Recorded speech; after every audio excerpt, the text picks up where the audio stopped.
سب سے پہلا اصول کیا ہے کہ کم سونا، دوسرا اصول کم بولنا، اور تیسرا اصول کم کھانا۔ یہ تین اصول اللہ کے بندوں نے، بزرگان دین نے اپنی زندگی میں اپنائے، اور وہی اصول ہمیں بھی چاہیے، اور اس کا عملی مظاہرہ بالخصوص اس مبارک مہینے میں ہماری زندگی میں نظر آئے، اور عمومی طور پر پوری زندگی اس اسلامی اصول کی جو جھلک ہے وہ ہماری زندگی میں نظر آنی چاہیے۔ اب جو کم بولنا ہے کہ کم بولے، آقا کریم علیہ السلام کی حدیث مبارکہ ہے، فرمایا جو چپ رہا اس نے نجات پائی۔ اور پھر ایک حدیث میں فرمایا یہ جو زبان ہے نا، یہ ایک چھوٹا سا لوتھڑا ہے، میرے آقا نے فرمایا اس کی ضمانت دو، یہ جو زبان ہے اس کی ضمانت دو اور شرمگاہ کی ضمانت دو، میں تمہیں جنت کی ضمانت دیتا ہوں۔ تو یہ زبان کا ذکر کیا، دیکھیں نا، یہ زبان بولنے کے لیے ہے۔ اگر بندہ بولے تو اچھا بولے، نہیں تو خاموش رہے، اس خاموش رہنے میں بھی اس کے لیے نجات ہے۔ اگر کسی کو گالی دینی ہو تو بندہ زبان سے دیتا ہے، کسی کو برا بھلا کہنا ہو تو زبان سے کہتا ہے، کسی کی غیبت کرنی ہو، پیٹھ پیچھے برائی کرنی ہو تو بندہ زبان سے کرتا ہے۔ تو یہ ساری برائیاں اور گناہ جو زبان سے سرزد ہوتے ہیں، فرمایا اس زبان کی مجھے ضمانت دو۔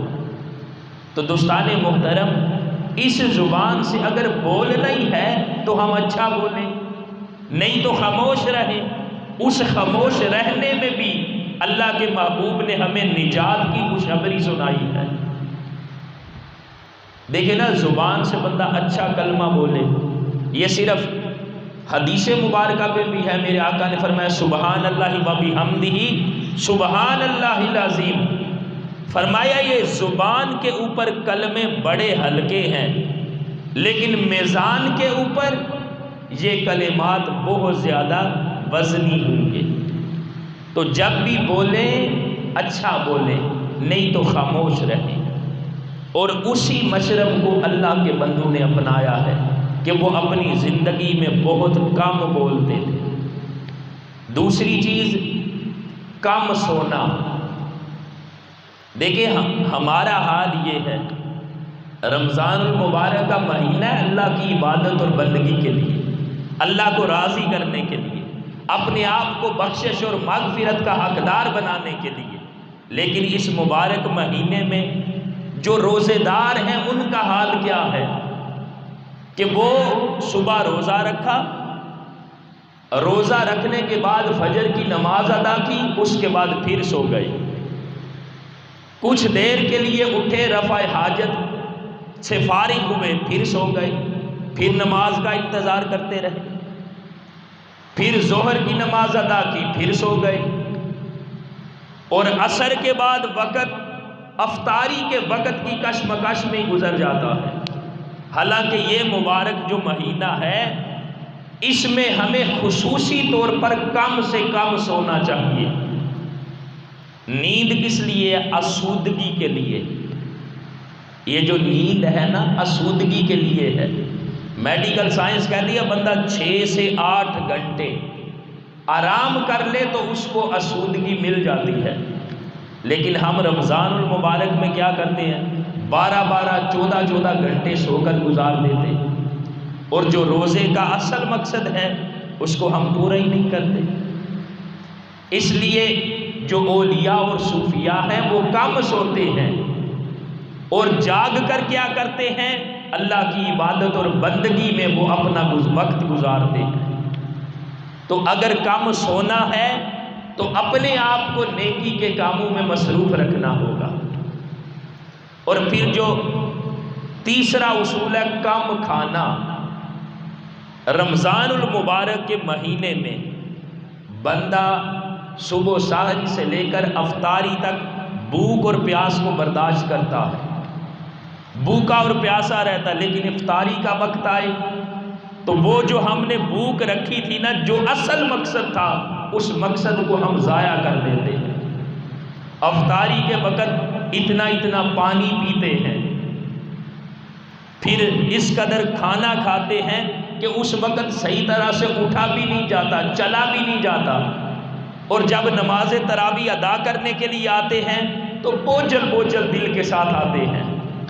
تو دوستان محترم، رمضان المبارک میں خصوصی طور پر جو بھوک ہے نا، وہ ہم سحری سے لے کر افطاری تک رکھتے ہیں، لیکن اس کا جو اصل مقصد ہے ہمیں اس کو بھی پورا کرنا چاہیے۔ افطاری کے وقت وہ سارے ضابطے اور اصول ان کو بھول نہیں جانا چاہیے۔ اب اس پر آقا کریم علیہ السلام کی حدیث مبارکہ سنیے۔ میرے آقا صلی اللہ علیہ وسلم نے فرمایا، خیر الدواء العزم، جو سب سے بہترین دوائی ہے، میڈیسن، میرے آقا نے فرمایا وہ بھوک ہے۔ جب بندہ سنتا ہے حیران ہوتا ہے کہ آقا کریم علیہ السلام نے 1400 سال پہلے یہ ارشاد فرمایا کہ دنیا کی سب سے اچھی دوائی، میڈیسن، وہ بھوک ہے۔ اور جو انسان جتنا بھوکا رہتا ہے اسی قدر اللہ رب العزت اس کو صحت اور تندرستی عطا فرماتا۔ میرے آقا نے فرمایا نا، انسان کے لیے اتنے لقمے کافی ہیں جس سے اس کی کمر سیدھی رہ سکے، جن سے اس کی زندگی کا نظام چلتا رہے، وہ نقل و حرکت کرتا رہے۔ لیکن ہم کس طرح کھاتے پیتے ہیں؟ جس طرح چپائے نہیں کھاتے، ہمارا حال انسان ہو کر یہ ہو جاتا ہے۔ میرے آقا صلی اللہ علیہ وسلم کی بارگاہ میں ایک حاکم نے طبیب کو، فزیشن کو، حکیم کو بھیجا کہ جب آقا کریم علیہ السلام کے صحابہ بیمار ہوں گے تو وہ ان کا علاج کرے گا۔ جب کافی وقت گزر گیا تو وہ حکیم عرض کرتا ہے، حضور مجھے اجازت دیں، میں جس مقصد کے لیے آیا تھا اس کی تو نوبت ہی نہیں آئی۔ میں آیا تھا آپ کے صحابہ میں سے اگر کوئی بیمار ہو تو میں اس کا علاج کروں گا، لیکن کوئی بیمار ہی نہیں ہوا۔ میرے آقا صلی اللہ علیہ وسلم نے فرمایا، وجہ یہ ہے کہ میرے صحابہ اس وقت تک کچھ کھاتے پیتے نہیں ہیں جب تک ان کو بھوک اور پیاس نہیں لگتی۔ تو دوستان محترم، آقا کریم علیہ السلام نے اسی لیے فرمایا نا کہ جب بھی کھاؤ بھوک رکھ کے کھاؤ۔ اگر کھانے بھی لگو تو اس کے 3 حصے کرو، ایک حصہ کھانے کے لیے، ایک حصہ پانی کے لیے، اور ایک حصہ سانس لینے کے لیے، یعنی ہوا کے لیے۔